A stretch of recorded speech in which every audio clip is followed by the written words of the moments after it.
是猫和老鼠系列中唯一一部因为过分探讨死亡哲学，而在部分地区被全面禁播的集数，也是汤姆真正距离死亡最近的一集。它就是1949年6月16日上映的《猫儿上天堂》。这部短片以汤姆的天堂奇遇，暗藏了生命与死亡、救赎与罪孽的哲学讨论，时至今日依然有着多种不同方向的解读。本集的故事依然从熟悉的猫鼠追逐开始。但不同于以往的喜剧氛围，本集的开篇采用了一段诡异且快速的旋律，搭配汤姆拿刀劈砍杰瑞的暴力眼神，传达出一种急促的紧张感。而汤姆在追逐杰瑞的过程中，被滚落的钢琴砸中，意外离世，灵魂乘坐金色电梯抵达了天堂车站。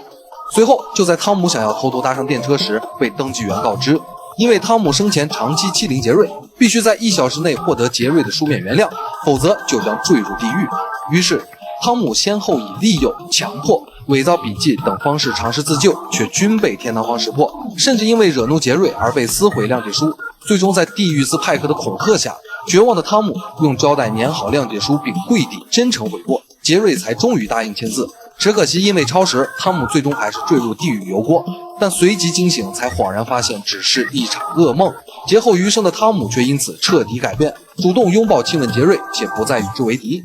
本集很明显采用了西方基督的天堂传说以及赎罪观念，无罪者升入天堂，有罪者则堕入地狱。汤姆的经历意在传达出，唯有放下伤害，承认过错，才能获得真正的宽恕。该设计可能借鉴了查尔斯·狄更斯的《圣诞颂歌》中的斯科鲁奇。斯科鲁奇梦见第三个灵魂因贪婪将他驱逐到地狱，随后他在圣诞节早晨醒来并改过自新。而在本集中，汤姆也同样经历天堂与地狱的磨难，对杰瑞展现友好赎罪，并在最后从梦中惊醒。但本集更加深藏的，则是在剧情中混杂了动物隐喻叙事。其中最经典的片段莫过于天堂车检。在排队登车的队伍中，首先是被斗牛犬咬死的布奇，因为在花园唱歌被熨斗砸死的弗兰奇，以及被蒸汽火车碾成猫饼的阿洛伊修斯。如果这3只猫的死因尚且可以归结于意外，那么接下来被裹在袋子里出场的3只小猫便是本集最痛心的片段。它们的名字分别是绒毛、毛毛和泡芙，因为溺水而死亡。显然猫咪是无法做到自己把自己捆在袋子里再扔进水里。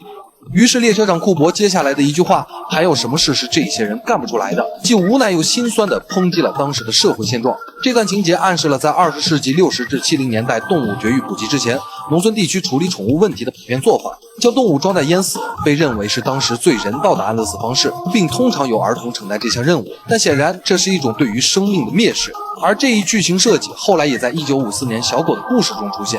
只不过在这一集中的小狗们没有淹死，而是被汤姆·杰瑞最后收留。也正是因为对地狱的描绘以及3只小猫溺亡的隐喻，使得《猫和老鼠》的这部短片在巴西和中东地区被禁播。但对于更多地区的观众来说，这部短片作为哲学思考与伦理启蒙的载体，告诉世人唯有真诚悔过、善待他人，才能在生命的列车上找到属于自己的救赎之路。